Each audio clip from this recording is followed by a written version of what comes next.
I'm WebzForevz, and I have a weird voice. That's why I'm an orphan! We can hit people with no consequences. Who do you think I've been practicing with? They just started jumping off of me, too. In this video, I want to show you how I do my voices and how you can do some weird voices too. Honestly, if you give me a character body and 3 personality traits, I could tell you without a doubt exactly how this character is supposed to sound. We can go through my characters and show exactly how I did it. We can start with Broomer. Broomer's tall, he takes up a lot of space, he's a jock.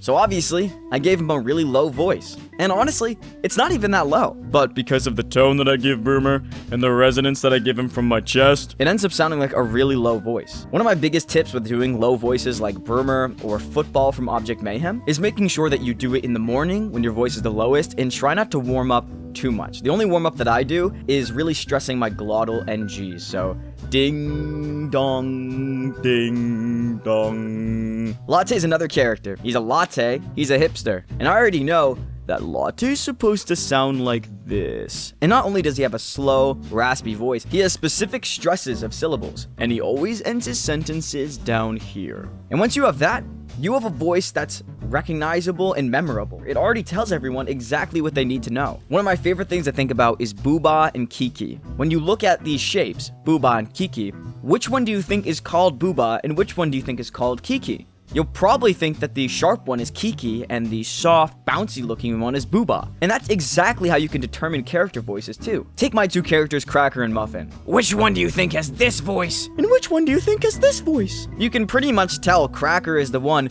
with this raspy voice and Muffin's the one with this voice. That's because that's just sort of what they look like. One of my favorite characters to voice is Gummy Bear. And to prove this isn't just all what I was born with, when my voice dropped, I couldn't do the Gummy Bear voice. Oh yeah, because you all treated me very well while I was there. However, after months and months of training and stretching my voice, now I can do Gummy Bear. And it's a super amazing voice to have in my repertoire. And you can have it too. All you need to do is get your voice up here. Really put everything on the roof of your mouth, so have nothing in your chest. Just bring it all the way up here. If you can talk like this, you can talk like this. That place in your voice is the same exact place where I do Nail and Diary, who have almost identical voices in pitch, but their tones and accents change it entirely. Diary's up here. She has this Valley Girl tone and this resonance up here that gives her this voice that sounds like a girl. That hat looks so stupid. And you can see I do a lot of face acting when I do Diary. It really is important to get into the character as I'm doing their voice so I can really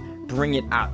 She has a really exaggerated Valley Girl voice, and that's because that's kind of how she is. She likes to gossip, she likes to spill secrets. It's perfect for her. And that same place in my voice is where Nail comes from. And he's a real star player in Exxon Entities for his voice. If Nail came on screen and was like, I'm Nail, people wouldn't think he's very cute because it clearly sounds like an adult trying to do a kid voice, which kind of gets creepy. But with Nail, when you exaggerate and get really, really high up there and add this little weird southern accent, he ends up becoming a kid that people think is like cute. He becomes like just a little guy. So you have a voice like, oh wow, I can't believe it. But then when I do Nail's voice, oh wow, I can't believe it. It becomes so much more fun. And I think that that's what everyone should be striving for, is not just defining a character by what they say, but how they say it, the tone and the pitch and the speed and the syllables that they're stressing.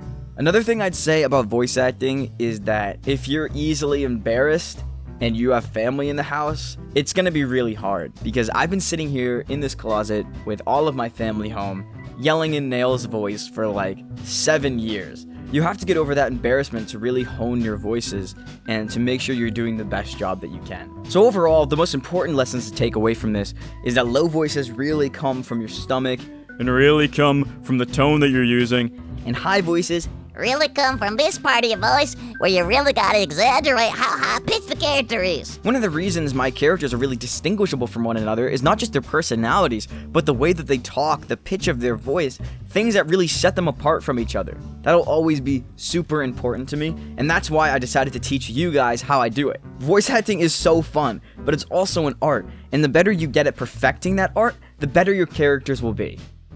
Thank you so much for watching a video on the WebzForevz channel. If you really liked it, hit subscribe and hit that notification bell. And if you really liked it, then watch another video.